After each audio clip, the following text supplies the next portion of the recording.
Now, Korea's central bank has left its key interest rate unchanged at 2.5% for the 14th straight month in July. This despite market expectations for a rate cut following the nomination of a pro-growth finance minister. Right, and for more, we connect live to our Hwang Ji-hye standing by at the Bank of Korea.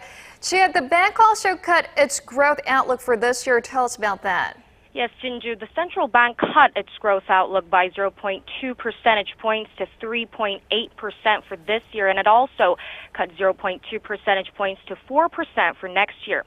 The revision is largely due to the negative impact the ferry tragedy in April had on the nation's already sluggish domestic demand. But experts say the trimming of its growth forecast does not indicate a radical change in the central bank's view that the overall domestic economy remains on a moderate pace of recovery. The top central banker, Lee also emphasized that the recovery is meeting up with its potential growth rate just now.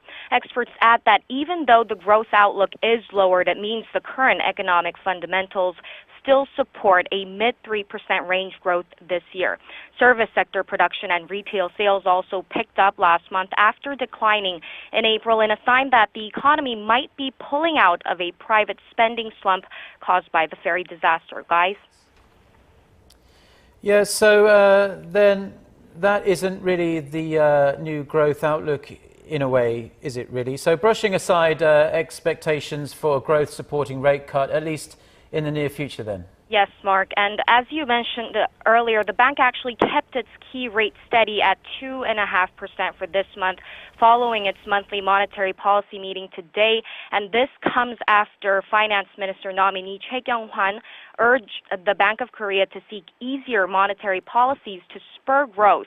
The yield for benchmark 3-year government bonds also hit a new annual low recently, reflecting market expectations for a downward interest rate adjustment. So it seems like the central bank is signaling the market that it will not be swayed by the government calls to cut the rate. This was Hwang Ji-hye reporting live from the nation's central bank.